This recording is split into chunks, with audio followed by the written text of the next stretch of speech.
I'm not mad at all because my 30 seconds of fame is gonna be 300 years. I don't listen to Latto. I don't DJ listen Khaled, to her. all he do is write songs and make beats. You're not supposed to be in front of me talking to me. You're not an artist. Ludacris, is a movie star. We can't really even put him in that rapper category. Made a couple tracks that blew up, a couple of them. Move, get out the way. Ludacris, bro, you old as. I'm sitting there doing my research on bro. I'm with the sound. I walk into the meeting room. She's sitting right there. What the is going on? Okay.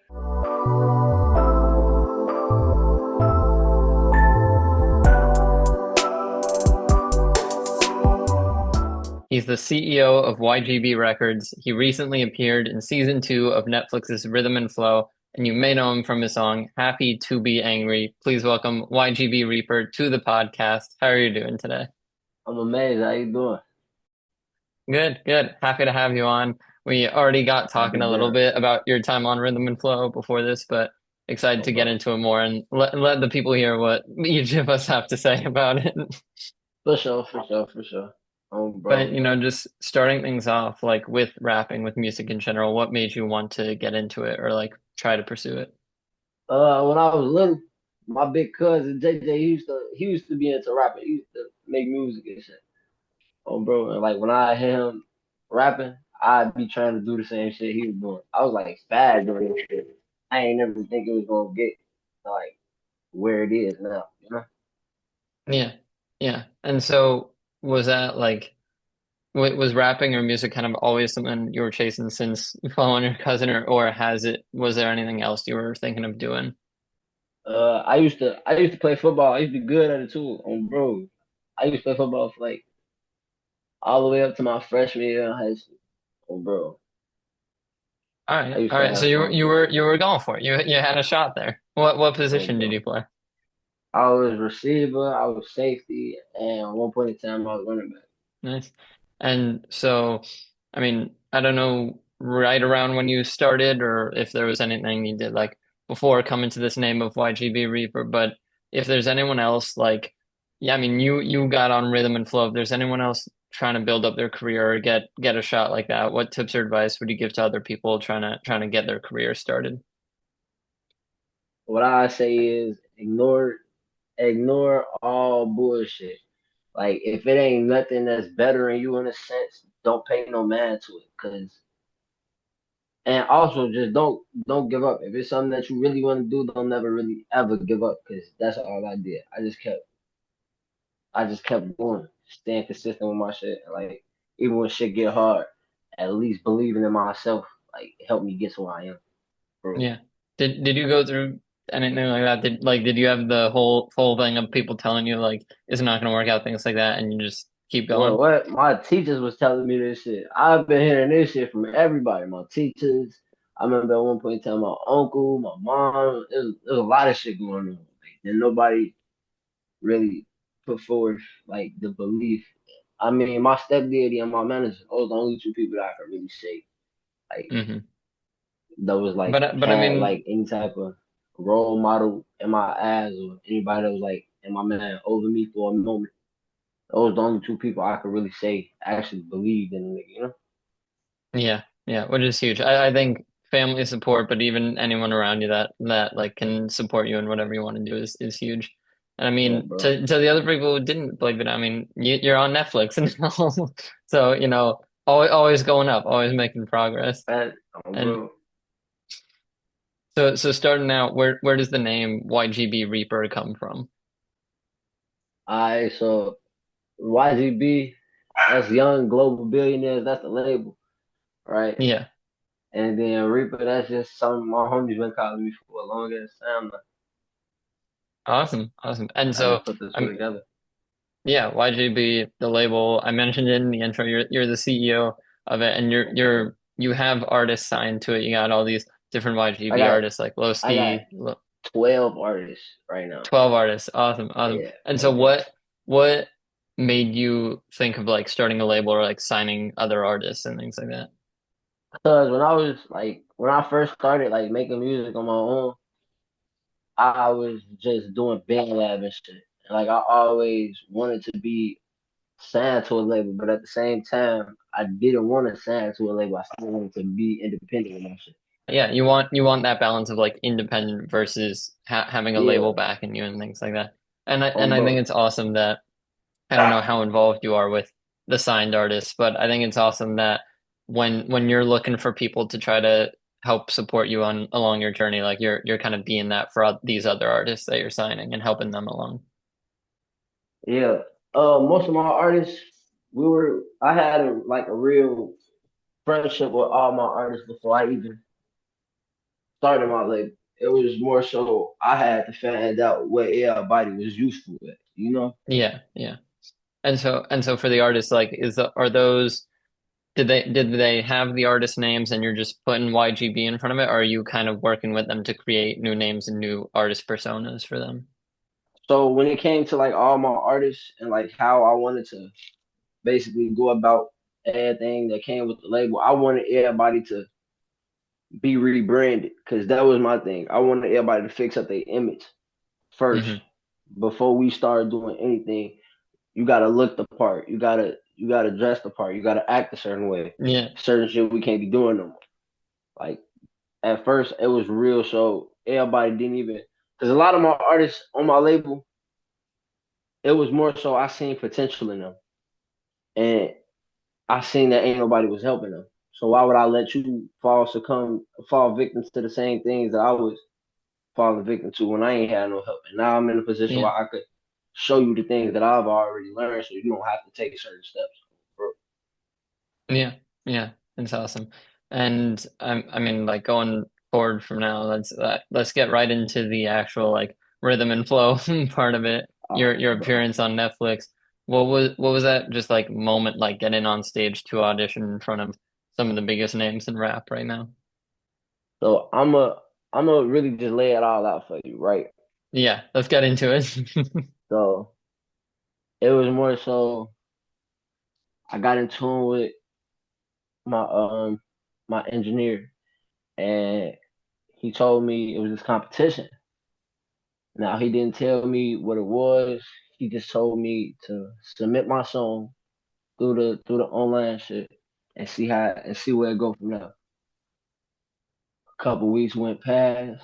I end up getting emails from them asking all types of questions about like where I'm from and what I do, and basically they was running mental health checks and shit to see if you were mentally fit to go on Netflix or whatever the fuck. Yeah. They were asking about wardrobe, and then they told me to go downtown. I forgot what building they told me to go to, but I think was it the Trump Hotel? Was it the Trump? I think so. I don't know. Yeah, I but a don't very think it was the very Trump like though. detailed application Yeah, process. They need on to bro. know a lot. Yeah, and then I had to come in. Like when I went downtown, I had to come like basically showcase my music. I had to sit there and perform a whole song and in front of cameras and shit, and they asked me questions and some more shit. But I was really, I was really like having mixed emotions about it because it's like the time periods from when they would reach out was like so stretched out apart. Like it'd Yeah. basically be like I don't know when the fuck I'm gonna hear from these people again. So it's not like I could count on this shit even being real. You know what I'm Yeah, it saying? And wasn't then like on an top of that, ongoing thing. It was like sometimes you might like even forget that you're even talking with them, and bro, then until one day they sent me my itinerary. And it was like, this is how everything's gonna work out. You're gonna get on the plane. We're gonna send you a voucher for your Uber to get you to the plane to the airport, all type of shit. I get out there to Atlanta. First night we have a meeting about what the fuck is going on. We get in our rooms and shit. Everybody cool. Now, mind you, they had us write a song, record the song, and submit it basically. And I did all of that, but the beat was fucked up when they sent it. They sent us a long ass beat, but that wasn't the same beat that we performed. I oh, can't really interesting. say I had too many problems with the whole experience because like being out there and everything that was happening, it was like really eye opening and like life changing in a way. Cause I Yeah, went yeah, in January to go ATL. I went in January to go record everything. Okay. So when we was doing all that, it was around my birthday time. So I'm having the time of my fucking life. What a I'm great really birthday just gift. A Netflix like placement. like for real, like cause like I didn't really do shit for my birthday last year. You know what I'm saying? Yeah. Like this year basically. I didn't do shit for my birthday for real when I got back to the city on my birthday. So I really felt like that was my birthday gift in a sense. You feel me? But the night of the audition or well the showcase when everybody was in that they had us in a room across they had us in a building across the street from where we were performing at. It was basically just a fucking basement. It was cold as fuck. It stunk in that damn basement. It smelled like mildew and fucking piss. But it was just like almost 100 artists in one room. Oh wow. So the creativity is just busting off the walls. These Yeah. cameras and shit, they're really like catching the scene of everybody's in this room is very determined and hopeful. And I met a lot of good people. So is that I made a lot of connections with a lot of good people, and I still yeah, talk to that's them and awesome. still fuck with them now. Bro. Is that separate from like the backstage area they would show, or was that the backstage area that or Nah, they it was keep like separate from the backstage. It okay. was that wasn't even really backstage because once you went across the street to the actual place where we was performing at, then they took you backstage and wired you up Yeah, and put yeah. all this shit on you, bro. But So it just was it was decent. I can't really lie. It was decent. yeah, no, but honestly, thanks for all that because that's way more than I thought like went into it, or way more than they make it seem like went into it. They, Oh no, you it's a know, lot of shit, bro. I felt like a yeah, fucking yeah. movie star out there, bro.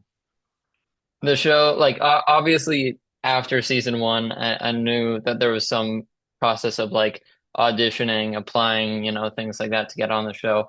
But then they Bro. make it seem like they're like, all right, come to this, venue No, in Atlanta and you it perform and wasn't that's shit it. like But that. there's It so wasn't much shit behind the like that. scenes. Yeah. Yeah, it was months of preparation that went into the shit, and they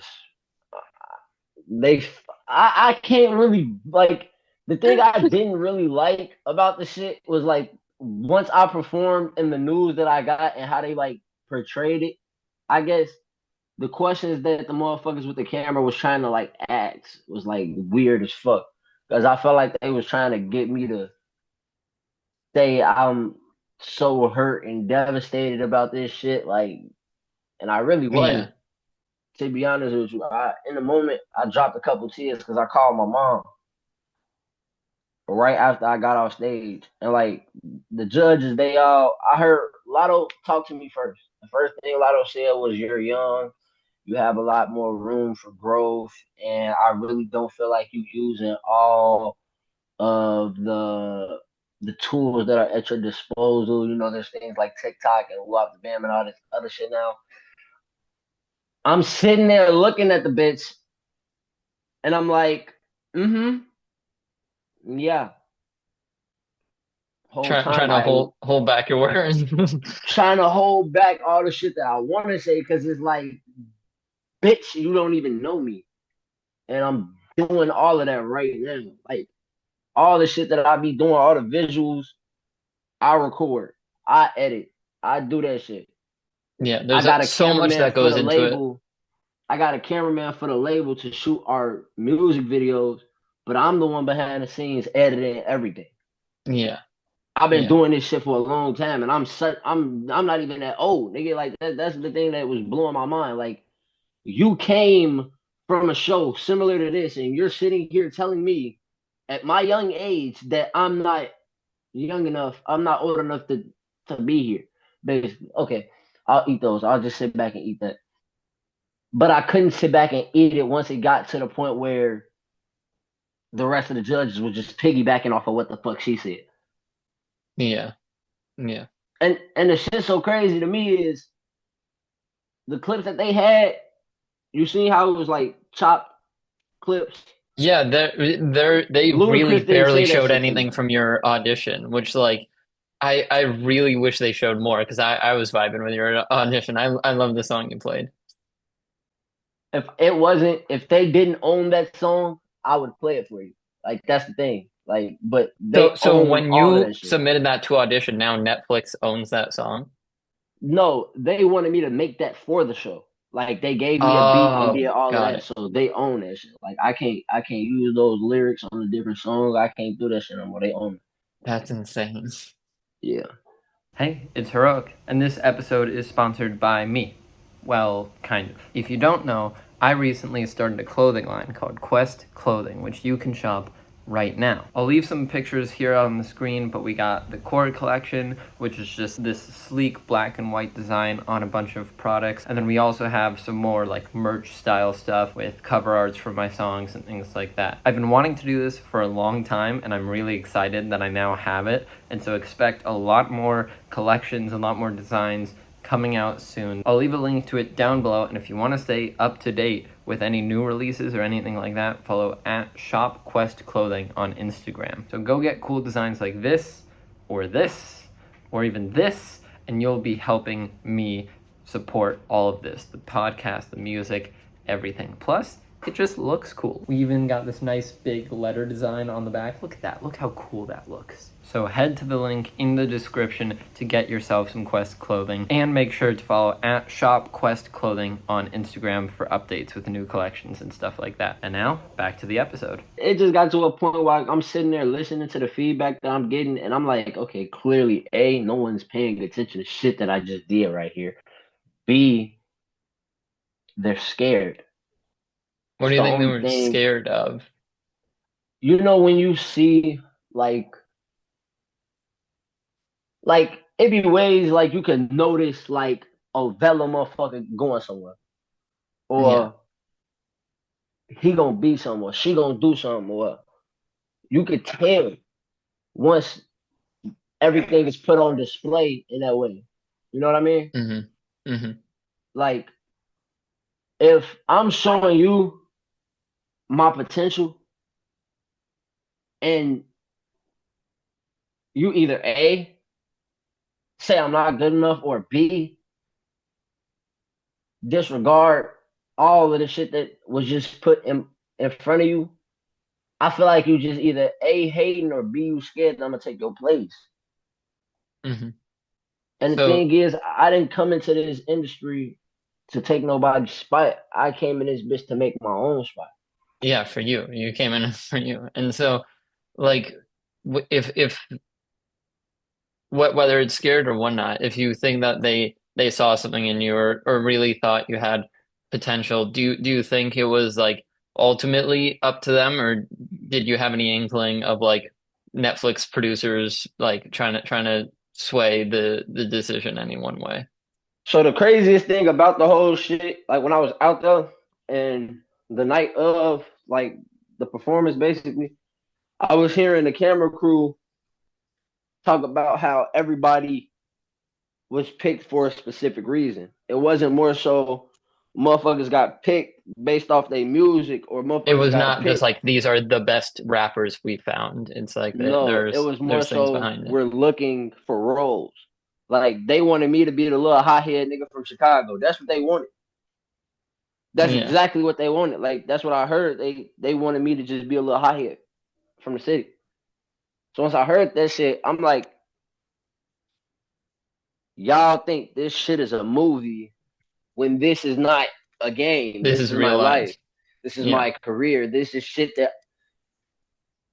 I'm not mad at all, Yeah. because my 30 seconds of fame is gonna be 300 years. I'm not. Yeah. Yeah. Come on, like I, right after I that, was I just went when you straight into were when grind you were mode. backstage or doing auditions, did you meet Mizzy at all, the rapper? She got through. Missy, She went on a bit, but I was just talking to her. I had her on here, and she was saying like she wasn't when she performed. She said that she was nervous, but not from the judges. She was nervous because she knew this was on Netflix and that it was going to be on Netflix for basically forever. Like that's what it's I'm no thinking. matter what happens, it's on Netflix Like indefinitely. I wasn't listen. I don't listen to Latto. Fair. The fuck am I playing Latto for? I don't DJ listen to Khaled, her. all he do is write songs and make beats. You're not supposed to be in front of me talking to me. You're not an artist. Ludacris, the nigga is a movie star. He's an actor.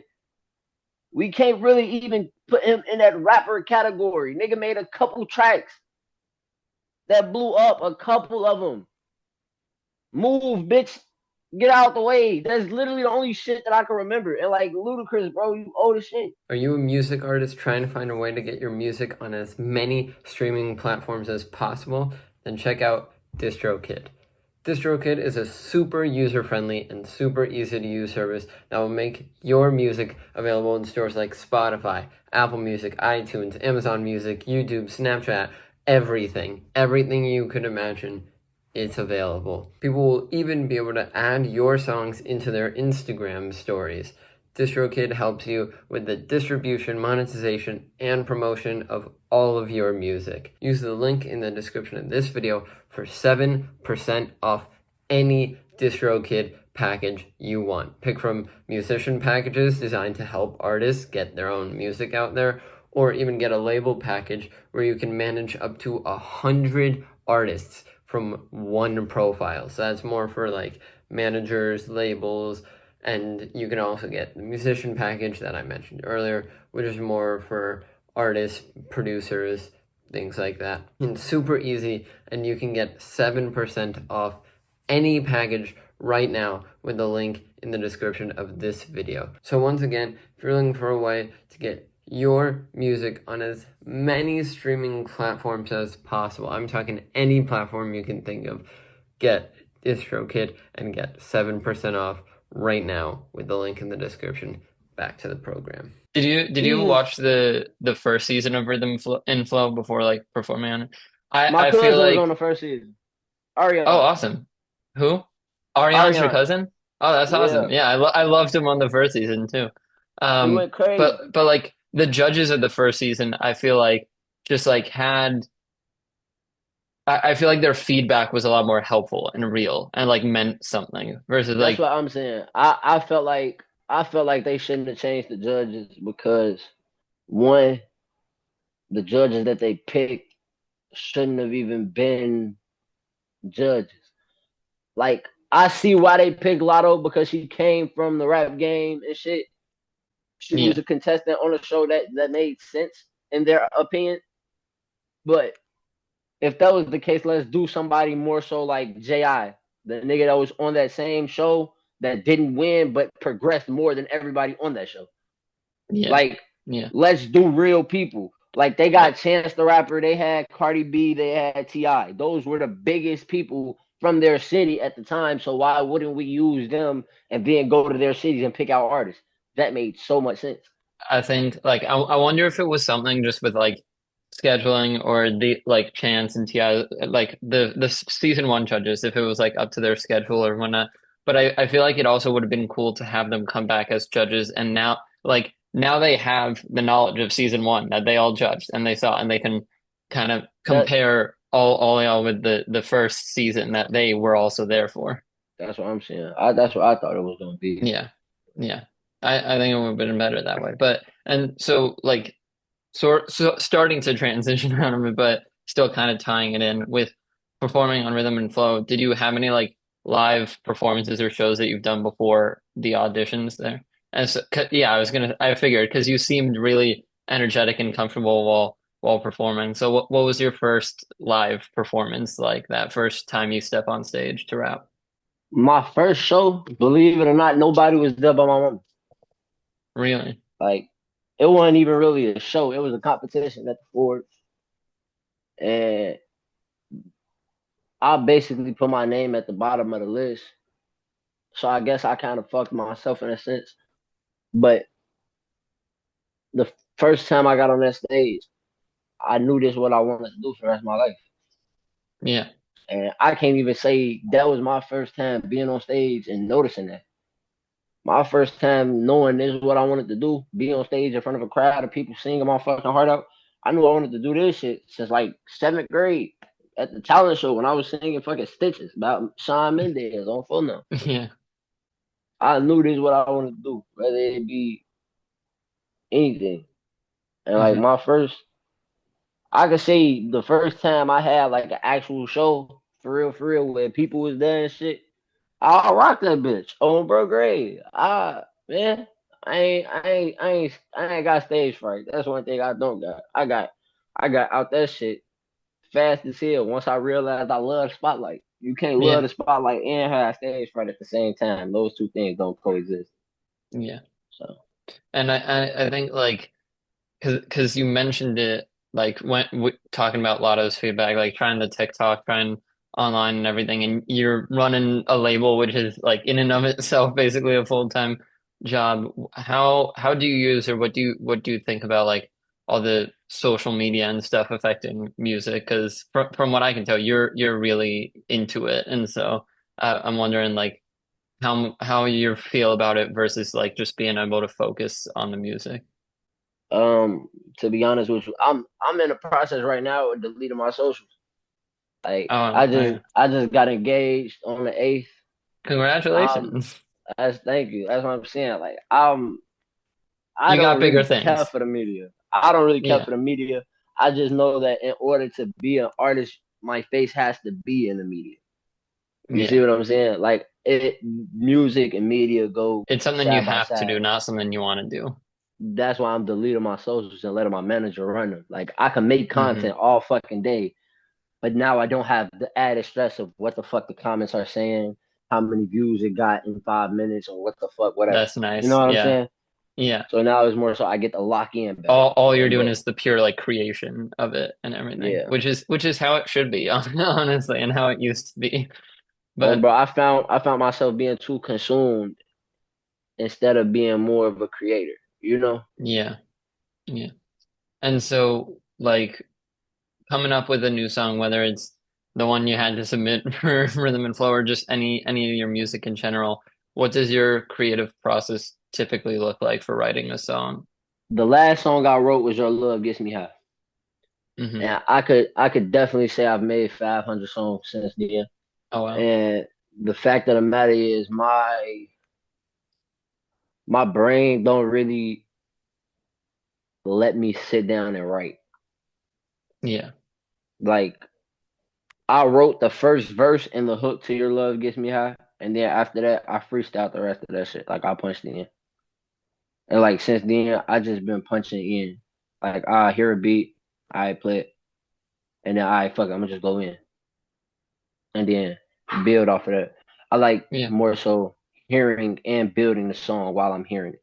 Like Yeah. I can't just write down, pause, rewind, say it out loud. I can't keep doing it. It's shit, it's too much time consuming when I know I only got a set amount of time to be in the studio in the first Yeah. place. So I'm And not it's almost gonna like a middleman. Like why write it down when you're just gonna try to do a take of exact, it anyways?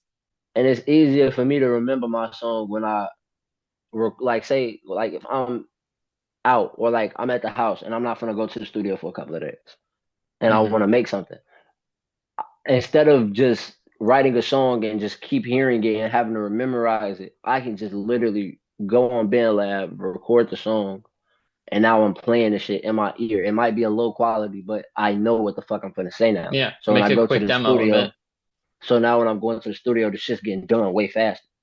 Oh, Yeah. bro. Yeah. It's great that you're finding ways to like streamline that and know what works for you and doesn't work for you. Yeah. At first, And I couldn't so freestyle for shit though. Like, bro, when I first started making music, I couldn't freestyle at all. so I did made you my do first anything to song. work on it or has it just kind of come naturally since then? I'm gonna be honest with you. So YGB Lowski, shout out my brother. That's my right hand. Like that's my right hand man. Like everything with this music shit now, it was me and him at first. Like he helped me get into the act of freestyling. And at first, when I first got into it with Lowski, he wasn't even rapping. Like Really? Oh, we'd be at lunch at school rapping, just freestyling. Click a beat on the speaker, like the security guards coming trying to take the speaker and some more shit. Like we'd just be rapping in a circle, me, him, and my late brother Neil, long live my brother. as one of the YGB members. Ain't nobody even get the. I ain't even get a chance to showcase my brother yet, Mm-hmm. bro. But we used to just be fucking around at first, and then we'll start having mini rap battles. Like we'll try to make the shit rhyme, but we treating somebody, bro. And then from there, I took that shit back home, and it was a whole different. It was a whole different way. Like Yeah. me, every time I go to his house, we'll be freestyling. But when we freestyle, we'll run in a circle, and he'll just like I say some shit, then he'll go off me, and then he'll say some shit, I go off him, and we just keep running in a circle while we freestyle. Like I don't know, but for some reason that shit just like Yeah. it No, just no, it made helps. Yeah. it made the shit click. Like those two things just went together so well for some reason. Hey, if you're like me and you're interested in the YouTube or creator space, you should check out The Published Press. The Published Press is a completely free newsletter founded by YouTubers Colin and Samir. They host their own podcast talking to some of YouTube's largest creators. They've edited some of the best content I've seen on YouTube, and now they're sharing their knowledge about the YouTube space with you for free. The Published Press comes out 3 times a week, every Monday, Wednesday, and Friday, with everything going on with your favorite creators and platforms. And like I said, it's completely free. Just enter your email address to receive the Published Press whenever it comes out, and that's it. So what are you waiting for? Click the link in the description below, sign up to the Published Press, and get all the info you need on the industry. It seems like you've been working on freestyling. You mentioned like all these other things. You've been working the rap battles and whatnot. So if you had passed the audition and gone on, like how far could you see yourself going in rhythm and flow? I would have won. In my ass, I still think I won, even though I didn't even, Yeah. because the opportunities. Something that my grandma always told me: if it's for you, it's not gonna miss you. Mm-hmm. So whatever that be in life, if it's for you, it ain't gonna miss you. Even if it looked like from the outside looking in, oh, he ain't that important on the show. But now motherfuckers just starting to look up who the fuck I am. Yeah, I just did that. right here. That's exactly what I did. They showed like the 30-second clip of your audition. I was like, I want to see more of this guy. Looked up YGB Reaper, listen to your music. I was like, I need to talk to this guy, learn more about him, learn what he does because he seems I awesome. appreciate you for that, bro. That got the ear of a lot of motherfuckers. It caught a lot of motherfuckers' attention. I just did an interview and a cipher with 16 shot on visuals. Bro, Awesome. him, CCBKE, and another artist from the show. Shouts out my boy. We basically covered a lot of the shit too, but a What? lot of motherfuckers just starting to like open their ass to see who the fuck I am now. Like now it's Yeah. like okay, now I know for a fact what the fuck's gonna happen. Like I'm not Netflix. dumb. Like when shit get to getting together and pieces get to putting, the Yeah. puzzle get to getting bigger. Netflix was not like your peak. It was not your 30 seconds of fame. It was the launching off point to go from there. Nah, And for this real. this is That was like what's going to help you get started.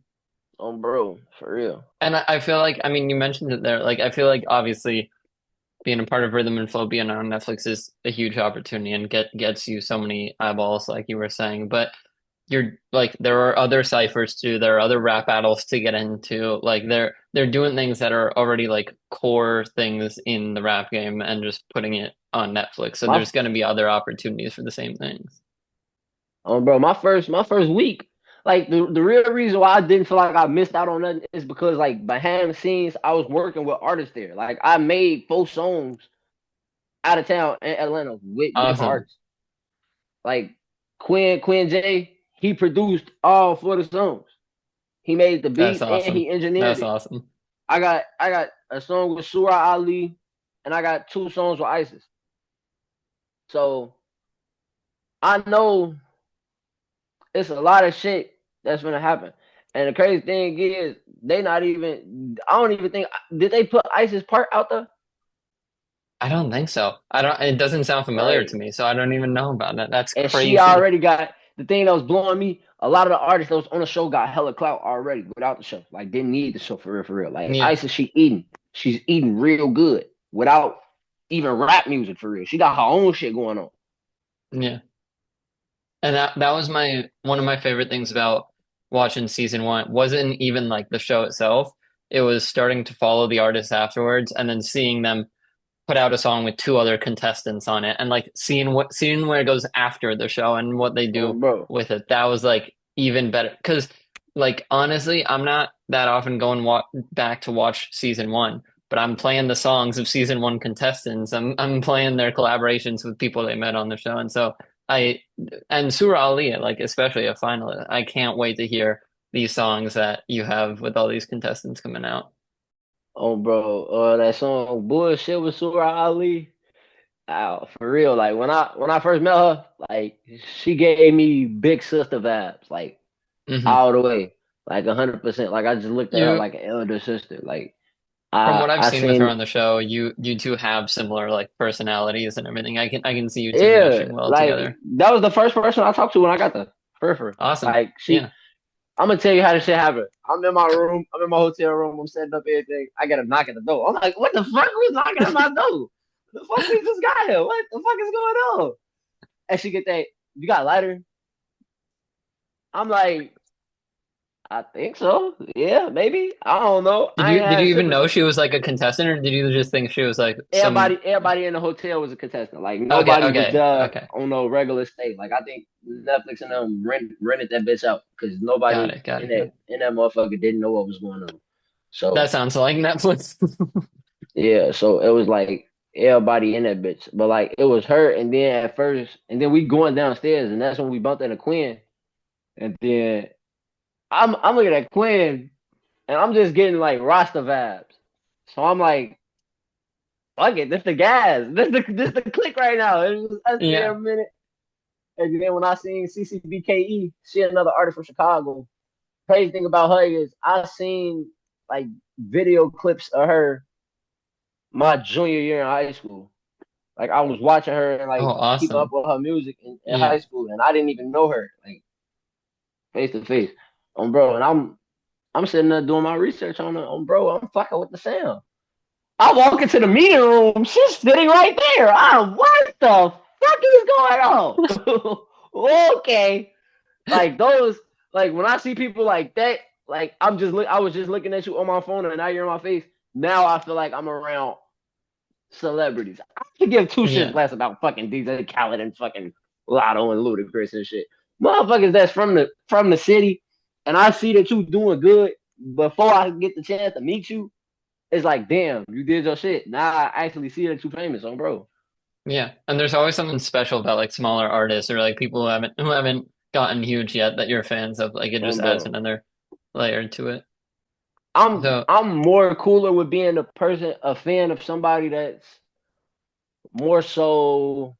How do I say this in the right way? More so somebody who hasn't found their light yet. I'm more mhm. cool being a fan of those people than the people that are already in the spotlight. Yeah. Like I Yeah. like watching a journey because Yeah. that's what I'm doing with myself. I'm watching my own journey.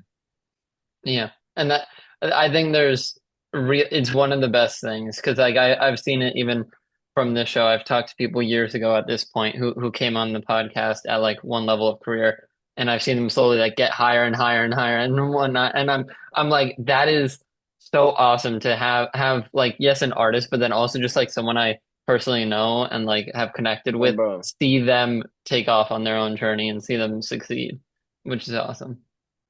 So. Bro. I want to get into like your own music apart from Netflix as well. Like one of the things I saw about you, which I really liked, was your collab album "Tracks of a God" with Trak Gods. How did that come to be? How did you meet them? And like just anything you tell us about that project. So the track guys, that's two people. It's Yeah. Keg and then Tracks. So both of them together, you don't see one of them all the time. You most of the time see Keg, and that's the motherfucker that I got in tune with because of my manager. Now my manager, he was fucking with Av, the real Av. That's my engineer Hmm. slash I say secondary manager too, because on bro, they both like play a big part in my music career. Like Yeah. Av been the first person recording me since I got in the booth. Like since he first recorded my first couple of songs, the first studio session, my real studio session I had, I made 4 songs in 2 hours. So he made my voice, he made me hear my voice in a way I never heard it before. And like I Yeah. loved it immediately. So I don't want to record with nobody is not ad for real. Like I really do not be wanting to do that shit unless I have to. Yeah. Bro. And he knew Kid. So now when Kid came into the picture, he didn't really know who the fuck I was. Didn't nobody know who the fuck I was. But he was taking a chance on me. He showed me some of his beats. I started freestyling on him. Then he was like, let me see what you can do. I told Av, put that bitch on. Went right in there, I made State to State first. That was the first song that I ever made with Trak Gods. And what I gotta say is that song, once he posted, I got like 15K in the first week, 15K streams. Awesome. And then I was like, yeah, I'm gonna keep fucking with you. Cause something's happening, apparently. Like something's working. There's something And here. no, bro. And then after I made a couple more songs with some of Trak God's artists on his label, I was like, why don't we just do a fucking album? Fuck it. Fuck a mixtape. Let's do a whole album. Yeah. And we do have a Tracks of a God Part 2 coming out. So Oh, that's awesome. Awesome. I can't wait for that. yeah, because And so, Tracks of a God did 14K first week. yeah, 14K streams first week. Oh, that's bro. awesome. So And I made that so whole album in one day though.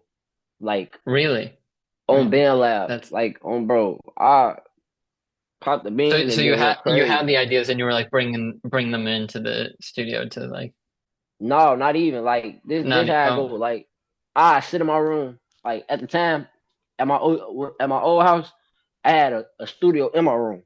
So hmm I didn't really leave my room for shit. I got my game yeah. in here. I got my studio. I I don't need to know what. Oh, bro. So I'm in my room on my iPad on GarageBand just doing my shit. And then he called me and he like, I got a couple beats that I need you to do. We already got hella tracks that we could just put on the album. And I'm like, all right, say that. We had like 4 tracks already that we was gonna put on there. But then motherfuckers got to switching the tracks because we got shit on top of shit on top of shit. hmm And then I was like, fuck it, I'm just gonna keep making new shit. And I'm gonna just send me all your new beats, all the beats you want on there, and I'm gonna do them and I'm gonna send them over. I sent them every beat every time I finished something. And he was fucking with everything. So then we started booking the sessions. They were 6 hour sessions a piece. We did 2 back to back in a couple of days. And the shit was done. That's awesome. And That's it's how I awesome do that you're finding all my like a albums. core group that you like working with and that like you're sticking to that. You're not just like bouncing from person to person. Bro. Because at the end of the day, I do run my label, but at the end of the day, I am an artist myself. Like Yeah. Yeah. I still want this shit for me too. Like the label wasn't me taking a step back from myself. The label was me broadcasting what else comes behind me. Yeah. Yeah. Oh, bro. It was like an additional thing. It was not a replacement for you being an artist. It was just I also have this going on at the same time. And Yeah, because I love everything about the music journey. Like meeting people, the traveling, the performing, the creating of art. Like I'm a painter. I love painting. I got awesome. paintings over there I ain't even put up on the wall yet. Yeah. I just love And art in general. yeah. Yeah. And with I mean your latest song now, Zombiekid, like what can you tell us that went into that? Was that also like a quick process the same way that this album was, or did that take a bit more time? Zombiekid came with a lot of hurt. Like hmm that song itself, it was more so I was trying to portray how a lot of my generation feel in a way. Because a lot of people from my city and my age bracket fucked up mentally, Yeah. and emotionally. A lot of us don't know how to Yeah. really deal with our problems. That's why it's called the cure for a rotten heart. Because I feel like I didn't crash so many times to that song before I even dropped it. Before it was even recorded in the studio, I didn't crash to that song personally multiple times. So I know if I'm feeling this way about the words I was just saying, I know somebody else gonna pick up on it. Cause I'm not just telling my story. I'm more so telling the story on how the kids from my city we misled in a way. Everybody had since the moment we was born, somebody else was telling us what was right and what was wrong. So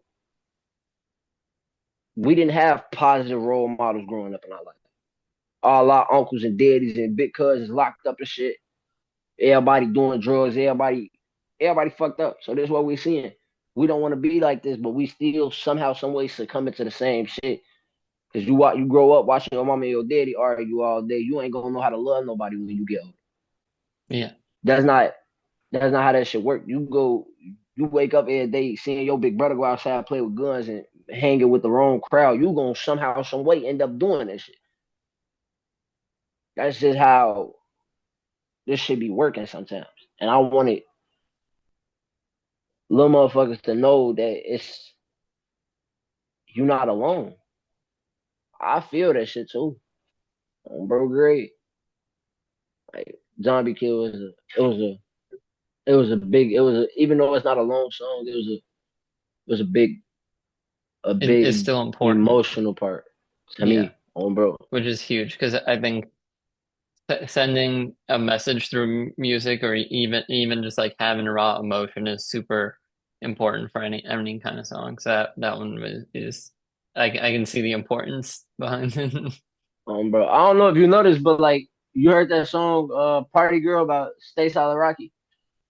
I didn't know. Lil' mama a party girl, she really wanna have fun Oh too. yeah, They yeah, say you ain't that yeah. that's the flow that I low key tried to gravitate to with Zombiekid. Lil' bro Okay. just a zombie kid. He out for Molly. He fell it. Oh, bro. So it Yeah, was yeah, like yeah. once I heard that on the beat, like that was the type of beat that I was sampling. Like I was trying to find. Like I was looking for like a pace like that. Cause Yeah. it's like the girls always gonna have songs for them. They always gonna like that's just thing. Women make money multiply. Cause like women make niggas go do shit. If a girl playing this song and her nigga see that she like this artist, he gonna start fucking with it just so he can start singing the songs with her. Yeah. That's just how that shit go. It go hand in hand. But we as men, we don't be having too many motherfuckers that really care about our emotional state. Everybody trying Yeah. to make sure if the nigga that's in love with her don't really love her or not, and she getting treated bad. Everybody trying to figure that out. Yeah. Don't nobody get no fuck if dude heartbroken because his bitch sucked the dick. Boy, go get you some money. What the fuck is you crying for? As they say every time. I want my supporters to understand that it's okay. Everybody go through shit. Whether Yeah. it be mental problems, physical problems, emotional, financial, whatever the fuck. We all go through shit. It's okay to go through shit. And I'm here going through the shit with you. That's what I want everybody to understand. I am here going through the same shit. I'm just letting my story shine light on everybody else. Yeah. Which is huge and very so important because I mean like you said, like it's always it's kind of a double standard in that sense of like it's less less emotional or less open for men to feel that way. Bro. Would you say that, I mean, maybe it's something, maybe it's that same message of like everyone goes through things and whatnot, but would you say that there is any message you have with like your career in general, or is it more like song to song, like depending on the message you want to send? My overall message, like what I want motherfuckers to take away from listening to my music, I did it. You can do it. I want everybody to know if I did it, you can do it too. It's really not. no other way around it. I know some of my songs might not align with a higher vibration or a higher purpose, but I gotta gravitate and get everybody ass some type of way. So that's why I try my best to make all types of music. Like nigga, I got country Yeah. songs. Like Yeah. I got Spanish songs. Like I'm trying to at least catch everybody's attention so when they come and look deep into my music, they can find the shit that they looking for. Cause Hmm. I got something for everybody. But what I'm Yeah. really trying to do is heal people. That's all I want to do. I want everybody to raise their vibration and be on a more righteous path in life. Yeah. Awesome. And so I mean, because I could even tell just looking through the music that you have. You have a lot of music out there, and like you said, there's something for everybody. Like if there's someone listening who maybe hasn't heard your music or like me, like saw you on Rhythm and Flow, but wants to get into you more and listen to your stuff, what song would you recommend as like an intro to YGB Reaper? Happy to be angry. Happy to Yeah, be angry, or you can listen to Playboy Lifestyle or Zombiekid. One of those three. yeah. Cause I to be love this honest with option. you, Happy to be angry was I think my favorite song yours that I've heard so far. yeah, only my brother. I made that song the day I got the news that he passed, Mm, and I really feel like at the end of the day, I'm just grateful for life. I'm grateful for everything, all the moments that like people are even frown upon or shun away from. You gotta. I'm grateful for the fact I even knew my brother. yeah, You see what I'm saying? So it's more easier for me to honor his life. I'm not saying it's easier for me to grieve. I'm just saying this. It take the light off when I start being more grateful. I'm yeah, grateful that I have somebody that I'm working this hard for, somebody that I could live in memories of. I'm grateful for that. I'm grateful that I had those moments with him. I'm grateful that yeah, he even led me in this direction of where I'm going right now because I still feel like my brother been here helping me keep my head on straight. definitely. He he's I'm sure like he's watching and knowing that you're doing the right thing and if he can he's pulling for you and making things happen for you. I'm trying my best to like keep my head on straight. Like you gonna see 2025, a lot of the songs you just gonna hear the same shit. You gonna hear Long Live Nail, Forever 19, Forever Cause Hill. You gonna hear that same phrase a lot next year. Hmm. Cause since he passed, I've been on like a non-stop record. I haven't really dropped this year. I've been recording my ass off though. Bro. So you're getting ready to have a big 2025 then. I'm gonna kick the door in on a new year and swing the door wide open. That's awesome. That's awesome. So I guess like I mean let's just wrap it up with this. Like what can people expect from you in this new year? Like what's upcoming for YGB Reaper? Reaper Season Part 2 will be dropping January 25th. I'm almost done with the album. I'm almost Awesome. done with it. I wouldn't say that. I'm not saying it's not done because I didn't take every song to the studio yet. They're all Okay. recorded though, just not high quality. Yeah, So yeah, I yeah. need to finish that. And once that's done, uh, I'm dropping a single before the year's over with. Then coming in 2025 on the 25th on my 20th birthday, I got some more shit. Yeah. That's when Reaper Season 2 finna drop, and then I got Keeping like the good five. birthday vibes going. Yeah, I got like five singles I'm gonna drop throughout the months, all the way up Awesome. until like June, and then I'm gonna drop another mixtape, and then I'm gonna end off next year with an album and a fucking deluxe part to the album. That's awesome. Big plans coming from YGB Reaper in Hell 2025. yeah. I can't wait to hear it. I can't wait to see it all, and I'm truly wishing you the best because I see all the work you're putting in, and I see that you have something that's Oh gonna get yeah, big. and next year, the whole label getting a showcase. Everybody, That's awesome. everybody. That's huge. Yeah, yeah. Let's go. YGB showcase. I mean, YGB is gonna be big. YGB Reaper himself. Like it's all coming. It's all gonna come to fruition 2025. But Nah, thank for you real. so much for coming on. I learned so much about you. I really really enjoyed hearing about your experience on rhythm and flow and all the memories you have, especially getting to connect with all these great artists. I still can't wait to hear these collaborations you have coming out. And yeah, if there's anything else you want to shout out or promote, let's like feel free to do that now. Shouts out Surah Ali. Shouts out 16. Shout out Visuals and shout out CCBK and ISIS. On my boy Quinn. Oh, Awesome. bro. Yeah, But yeah, Quinn fuck today. rhythm and Awesome. flow. Fuck the judges. Appreciate you for Yeah. having me on here, Surah man. Ali almost won also. She was so That's close. what I'm So close. saying. Big Easy.